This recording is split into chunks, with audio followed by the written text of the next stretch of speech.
Hey, if you take a guy in the wrestling business, let me use Daniel Bryan, for example, where he's traveling the road, he's a company man, he's made him a ton of money, he's done a great job. If he gets hurt like that, when he gets hurt like that, what happens? Scott, what happens? Does his contract expire, they pay him a downside, and then you're done? How do they deal with a guy like that that's done so much for him and he legitimately gets hurt and can't go back out there? What happens? Well, paycheck-wise. Paycheck-wise, when his contract's done, he's done. That most likely, that's what they'll do.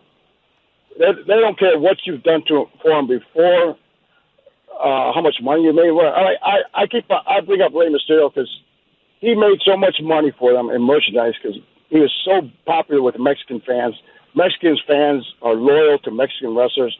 He was one of the top sellers for merchandise, and they still treated him like crap. And that was one of the reasons why he left. It was like the way, I don't care how popular you are with the fans or whatever, they sure treat you bad. They treat you like a piece of meat. They show you, zero respect. They put you on the road, travel you to death. Ray hurt his knee, and before he was even healed or was past the wrestler, they put him on the road to do promotional tours when he wasn't even capable of wrestling, So.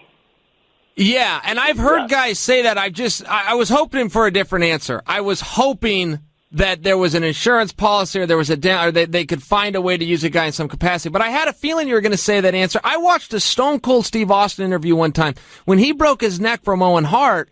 This was the biggest star the business had seen, and he said it was the next day those checks quit coming in. He didn't know what he was going to do.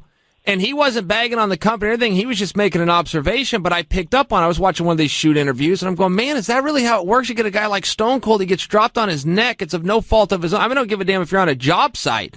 If the crane drops something on you, they have a contingency plan. An employee matters. And I gathered that. I'm going, wait, are they just done with these guys? It can't be like that. Oh, it's like that. I mean, you take, for instance, McMahon's wife ran for Senate. Congress or Senate. All right, they spent millions, over $50 million each time. All right, you tell me they can't put $50 million for the wrestlers' retirement fund or anything like that? No. Why? Because they don't care about us. They don't care about the employees that work right now. They'll run you to death, and when your time's up, you're out the door, man. They do not give a shit about you, and that's the way it is. But it shouldn't be that way. They have all these guys under the contract around. I have no idea how they can put the contract that we signed, a self-employed, independent contractor. We're not independent contractor as much as they have constraints on our time. We work way too many hours for us to be considered a independent contractor. Yeah, how he gets away with that, I have no idea.